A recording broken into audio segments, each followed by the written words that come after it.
श्री शिवाय नमस्तुभ्यम, श्री शिवाय नमस्तुभ्यम, हर हर महादेव, ओम नमः शिवाय। आप सब कैसे हैं? आशा करती हूँ आप सब स्वस्थ होंगे, खुश होंगे और प्रसन्न होंगे।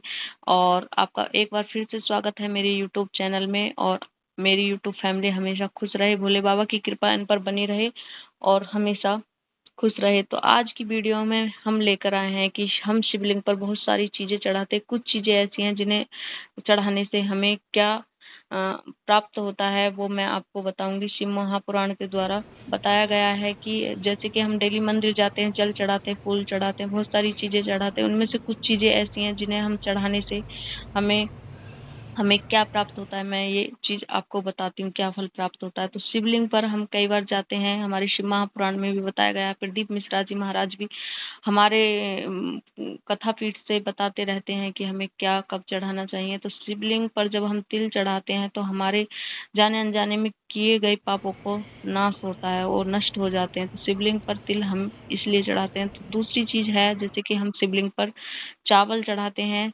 शिव महापुराण के दौरान बताया गया है कि शिवलिंग पर अगर हम चावल चढ़ाते हैं तो हमारे घर में धन संपत्ति की कमी नहीं आती। अगर कोई काम हमारा पहले नहीं बन रहा हो और अगर हम शिवलिंग पर चावल चढ़ाते हैं तो बताया गया है कि हमारे घर में किसी भी तरह की धन संपदा की कमी नहीं आती है। तो शिवलिंग पर चावल इसलिए चढ़ाए जाते हैं। तो फ्रेंड्स, और वैसे भी पूजा नित्य कर्म करना चाहिए, हमारा ये धर्म बनता है। तो फ्रेंड्स, अब हम चलते हैं चौथी चीज के तरफ। तो चौथी चीज हम बता रहे हैं, जा रहे हैं, शिवलिंग पर अगर हम गेहूं चढ़ाते हैं तो शिवलिंग पर कई बार ऐसा होता है कि बहुत सी स्त्रियां होती हैं, उनके बहुत सारी बेटियां होती हैं और बेटा पुत्र प्राप्ति नहीं होती है और परेशान हो लेती हैं। तो शिव महापुराण में बताया गया कि अगर हम शिवलिंग पर गेहूं चढ़ाते हैं तो हमें पुत्र की प्राप्ति होती है। और शिवलिंग पर जो स्त्रियां मन से, क्रम से, भाव से और पूरी श्रद्धा भाव से शिवलिंग पर गेहूं चढ़ाती हैं तो उन्हें पुत्र रत्न की प्राप्ति होती है। तो इसलिए हम शिवलिंग पर गेहूं चढ़ाते हैं।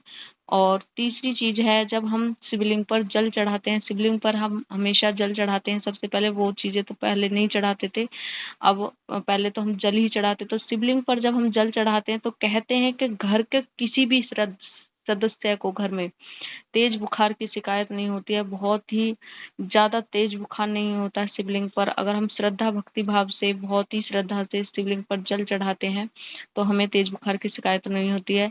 फिर आगे आते हैं हम, जैसे कि हमें शिव महापुराण में बताया गया है कि शिवलिंग पर अगर हम जौ चढ़ाते हैं तो शिवलिंग पर जब हम जौ चढ़ाते हैं, कई बार ऐसा होता है कि हमारी समस्याएं समाप्त ही नहीं हो रही होती हैं। हम बहुत सारी, मतलब एक के बाद कोई ना कोई समस्या लगी रहती है। तो ऐसा बताते हैं कि शिवलिंग पे पूरी श्रद्धा भाव से अगर हम जौ चढ़ाते हैं तो क्या होता है कि शिवलिंग पर जो बहुत समय से चला आ रहा जो परेशानी है वो दूर हो जाती है। तो इसलिए हम शिवलिंग पर जौ चढ़ाते हैं। और फिर हम शिवलिंग पर दूध भी चढ़ाते हैं। तो शिवलिंग पर दूध और चीनी क्यों चढ़ाते हैं? शिवलिंग पर हम दूध और चीनी चढ़ाते हैं तो इससे इसका मतलब बताया गया है कि शिवलिंग पर अगर हम दूध और चीनी चढ़ाते हैं तो ये हम अपने बच्चे के मस्तिष्क के लिए, बच्चे को तेज मस्तिष्क के लिए चीनी और दूध का मिश्रण चढ़ाया जाता है।